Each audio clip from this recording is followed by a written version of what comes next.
It is extremely difficult to put it into words, but I'm going to try the best that I can. Within the parameters of what we're calling life, this waking consciousness, are we free? We seem to define freedom as an ability to make a choice, but any and all choices made are only within a structured context. A context is only a context because it's held together by laws and rules, just as an idea of a self is only held together because it is within a context of laws and rules. But then some might say, what's wrong with an idea of a self? Ideas of self exercise freedom, don't we? Are we free? Then why do we seek freedom?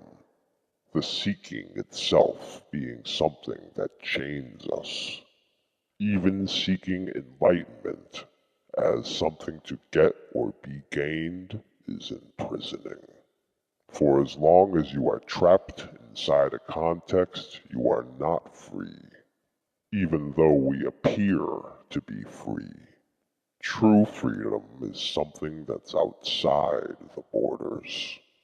So only within borders can a self exercise freedom. But if a self is within borders, it is not free. The very setup of a self within a context exercising freedom, it is freedom within non-freedom. Being free within the context to make a choice is not freedom. Wanting to be free from the context is not freedom. Wanting things is slavery. Not wanting things is slavery. Even the ideas of slavery and freedom are slavery. And really, the only tolerable way to exist in such a setup is to choose not to make choices and patiently await death. Because really, the only freedom that you really have is to make choices.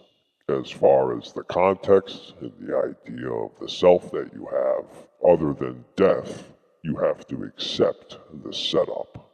And even death, no one can truly say that they know what lies beyond that door. But at the very least, we know that that door leads to outside of this context and outside of this idea of a self. Because when people die, their consciousness is no longer residing within a self. Therefore, that idea of a self is no longer within the context. Not that the consciousness goes anywhere. The consciousness never passes into non-existence upon death, only an idea of a self. True enlightenment, true freedom, is a simple awareness in the now, in the wholeness of everything. With this awareness comes the recognition that the context, the self, the illusion, and the enlightenment are all restricting. This would hopefully ready one to detach, a willful detachment, whether in life or in death. Another way of putting it is cutting the draw. You are drawn here, therefore you are here, and because you are here, you're going to stay here. And what are you going to do about that? Choices? Do you think you can do something about this through choice? There's been some question about choice and how it affects context, how context is sensitive to choices. But I think this is more of wishful thinking than it is an actual reality. People have various ways of contextualizing inventories in their minds and make countless choices within these contextualizations. But none of it affects the overall context because there is a lack of responsibility. These contextualizations are a context, but they are not the overall context that I refer to. These contextualizations are context within a context. You can change contextualizations within context by choice, such as changing your thoughts, your approach, or your actual physical location. But you can only change the overall context through detachment, thereby gaining responsibility. Choices only apply to the content within context. The details can be manipulated, but what can't be manipulated is what the details are contained within. The overall spectrum context, which details are contained within, is not affected by choice. Perhaps some clarification is needed when speaking about the overall context. When we speak about the overall context, what is being referred to is the actual borders that, within, contain everything that is known. These borders are not subject to be modified or changed by mere choice.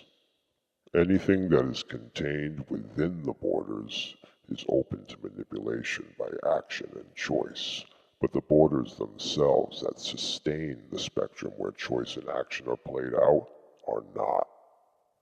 Choice does not affect the overall context. And the same could be said for dreams, too. The key difference being that in what we're calling dreams, you have absolute command over the entire content of the dream. Whereas in what we're calling awake, what is called the real reality and not a dream, you have very little control over the content. But even within dreaming, there is borders which you do not have control over. You have control over everything that takes place within those borders, but once again, do not control the borders themselves. They are but perspectives that establish contextualizations within a context. Like Shakespeare said, all the world's a stage, and all the men and women merely players. This quote lends to the same concept. The players communicate, exchange information, have subjective thoughts, and make choices in all different types of various settings. But none of this affects the setting of the settings. The only way to affect or travel outside the borders of the overall context is found within detachment and taking responsibility, which almost no conscious point of perception takes. To give an example to illustrate this point, consider a program or an operating system.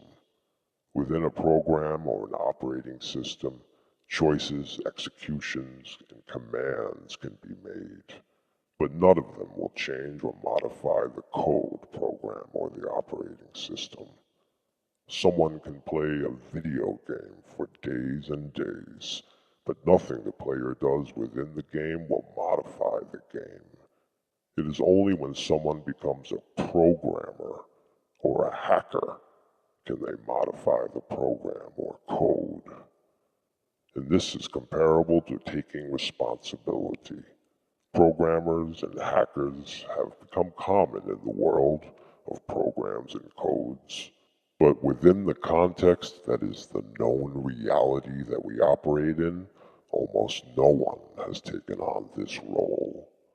No one has taken responsibility for reality, and this is why our choices do not affect the context. It is not choice that could make changes to the context anyway, but direct commands. The problem is when we are caught up in taking actions and making choices, we do not even realize that taking responsibility is a possibility.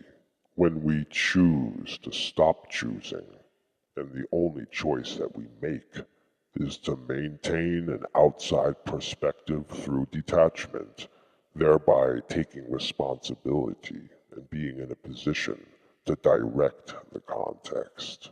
Then we can travel outside the borders of context and even modify the borders. To modify a context or data within parameters, one must have a perspective outside the borders or context. If one is caught up within the borders or context, this perspective is not possible. The outside perspective is only possible through detachment.